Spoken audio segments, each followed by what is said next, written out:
السلام علیکم every one, I hope آپ سب ٹھیک ہیں۔ آج ہم ڈسکس کرنے والے ہیں موت کے بارے میں۔ So what is death? تو یہ ہم سب جانتے ہیں کہ جو کوئی بھی دنیا میں پیدا ہوتا ہے اسے ایک دن موت کا مزہ چکھنا ہے۔ ہر زندہ انسان کو موت کا مزہ ایک نہ ایک دن تو چکھنا ہی ہے۔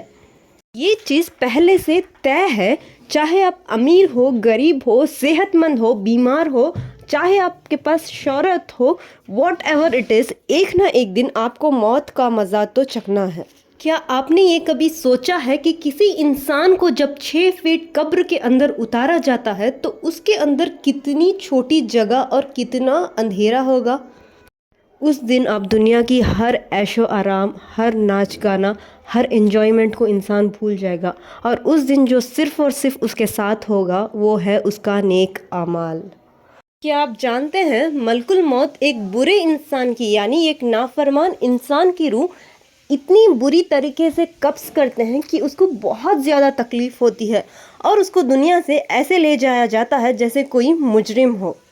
So for a disbeliever, his soul is extracted with great difficulty. اسی طرح ایک نیک انسان کی روح ملک الموت بہت خوبصورتی سے روح قبض کرتے ہیں، یعنی اس کو بالکل تکلیف ہی نہیں ہوتی۔ So the thing is، ہم دنیا میں اتنے بزی ہو چکے ہیں کہ ہم بھول ہی گئے ہیں کہ ہم کو بھی موت ایک دن آنی ہے۔ ہمیں ہمیشہ اپنی قبر کو، اپنی موت کو یاد کرنا چاہیے۔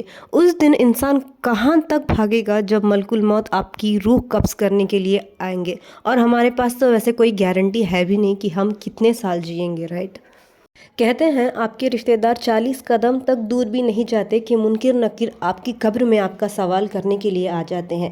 اور کیا آپ جانتے ہیں قبر صرف چھوٹی سی جگہ نہیں ہے، وہ گھر ہے اندھیرے کا، دھول کا، مٹی کا، تنہائی کا، خوف کا اور کیڑے مکوڑوں کا۔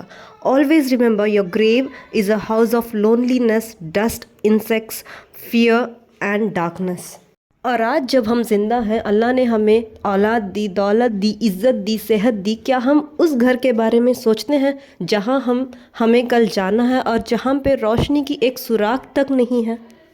اسی لیے ہمیں ہمیشہ اللہ سے اچھی موت مانگنی چاہیے اپنی دعاؤں میں۔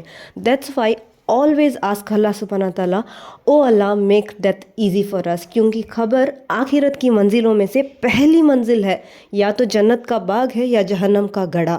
You know what the problem is، کہ ہم بھول چکے ہیں، ہم اتنے بزی ہو چکے ہیں فیملی میں، بچوں میں، کچن میں، دنیا کے کاموں میں، کہ ہم بھول چکے ہیں کہ ایک دن ہمیں بھی اس سفید کفن میں ضرور لپٹا جائے گا اور ضرور اس 6 فٹ اندھیرے قبر میں ڈال دیا جائے گا۔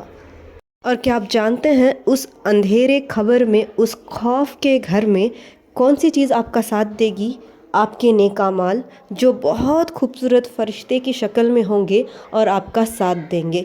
ایک برے انسان کو جس نے اللہ کی نافرمانی کی، اس کو اتنی دردناک موت آئے گی کہ جب اس کو قبر میں ڈالا جائے گا اس وقت سے ہی اس کا عذاب شروع ہوگا۔ اور کہتے ہیں کہ سب سے پہلی چیز جو قبر کرتی ہے ایک مردے کے ساتھ، وہ ہے اس کو ایسے دباتی ہے کہ اس کی ساری پھسلیاں ایک دوسرے میں جڑ جاتی ہے۔